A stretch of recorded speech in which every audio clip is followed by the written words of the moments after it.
LKJ he gone Malik Jefferson. This one is a no-brainer. As awesome as it would be to see Malik return and roll up another Butkus Award-caliber campaign, he's a potential first-round talent who put enough together this season to answer many if not all of the questions surrounding his game. If he'd gotten to spend a little more time showing his bend and burst off the edge as a pass rusher, he'd be guaranteed a spot in the first round, but that's still his likeliest destination and he won't slide past the early second. Jalen Smith had a better overall career but a similar final season and physical attributes, and he went in the early second despite nerve damage that might have kept him from ever playing a down. Everyone's favorite predator is about to get paid. At least we'll always have Malik Smith's pain level moderate high. This would be, I just ate a Carolina Reaper pepper, scorching if not for the emergence of Gary Johnson, who spent the back half of the season as the Falcon to Malik's Captain America and legitimately saying, I do what he does, just shorter. Rover is in good hands, but the pain potential comes at Mike where you're either re-upping with Anthony Wheeler, counting on a true freshman in Deladeo assuming he doesn't get poached, or counting on someone stepping up completely out of the blue. Linebacker is a scary-ass depth chart until further notice. Connor Williams, the big man, did what he had to do in the putting up tape department and proving his health following an early season knee injury. Even when he was playing and healthy, he didn't build on his 2016 campaign in the way that you'd like, but he's another guy who's not guaranteed to hear his name called in the first round. If guys like Jonathan Ogden, Tyron Smith and Joe Staley were in this draft, you'd see Williams slip some, but they aren't, and there are teams in the league getting absolutely ravaged by dire left tackle play. Somebody's gonna elide 2017 from their thought process and call Williams' name on Thursday night. There's late-breaking word that Williams will sit out the bowl game this December to focus on health and draft prep. If you're planning on keeping a comfort bottle handy for this one, here's your early warning to go ahead and upgrade to a handle. Pain level high. Obviously it is not a massive net loss from what we saw at the position in 2017, but what we saw at the position in 2017 was somewhere between a cautionary drunk driving video and an outhouse explosion. Chris Warren 3. This one had been in the wind for a bit. Advocates of his move to H-back saw what Warren is but failed to see what he thinks he is. He wants to be an I-formation, downhill runner, and we'll see who gives him that shot. Pain level moderate. Warren's loss won't really be felt at tailback, where he'd already been lapped by Toniel Carter and Daniel Young with another more complete back in Keontae Ingram inbound.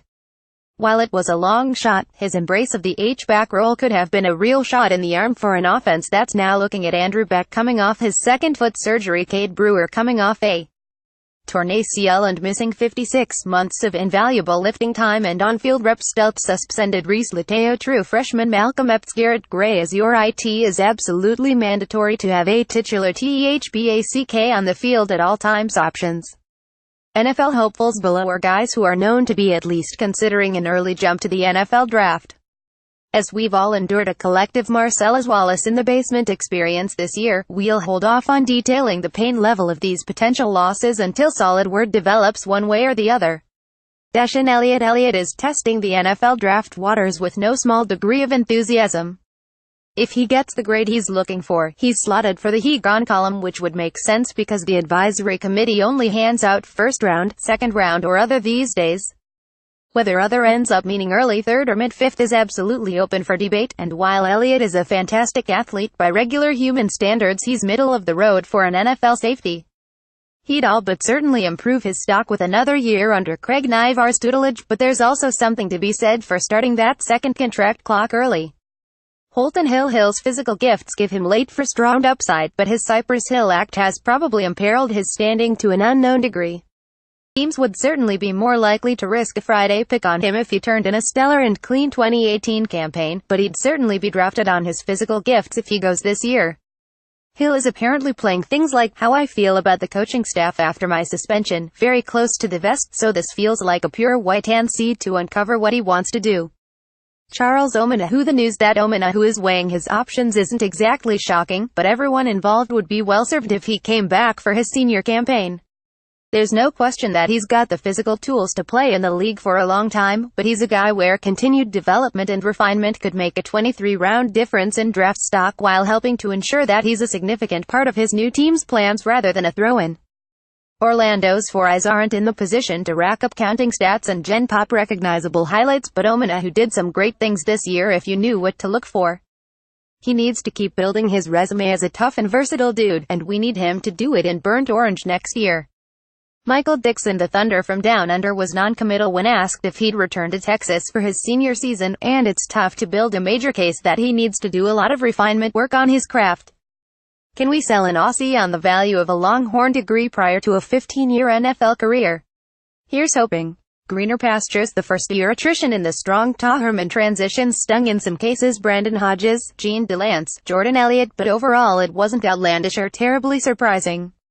But when you follow an off-season of grueling workouts, intense discipline, burned eggs and limp toast, or vice versa, with a 66 inaugural campaign where one side of the ball was marked by individual stagnation or regression and mystifying personnel rotations, some guys aren't going to sign up for a second helping of soggy biscuits.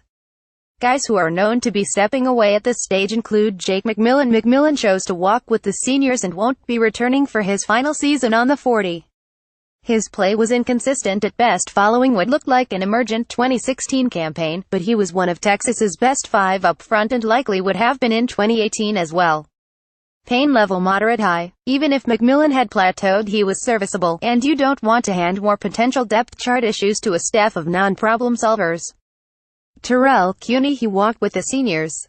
Cuny likely wasn't slated to start in 2018 even with McMillan's departure, but he'd likely have seen snaps at either guard or center barring terrific injury luck. Pain level low moderate. Cuny's level of play was evident to casual observers, but if this offensive season proved anything, it was that it's possible to fall off the floor. Let's hope that doesn't get tested next season. Alex Anderson. He walked with the seniors after the staff made it clear that they'd rather rub a ball of tinfoil on their dental fillings than give him live game snaps. Pain level. He was better in 2016 than Cuny was in 2017. Do with that what you will. As for everyone else, it's neither fair nor productive to put guys' names on the street when discussing who's reportedly looking for the door or who may be receiving some nonsense talk when it comes to potential playing time in 2018 and beyond. We'll keep this thread updated as hard news comes out. I'd tell you to rest easy until then, but let's just say that if some recruiting isn't done over the next couple of weeks, the recruiting classes in 2018 and 2019 could total 55 dudes between them. Cross your fingers that we don't lose wheat and chaff in equal measure.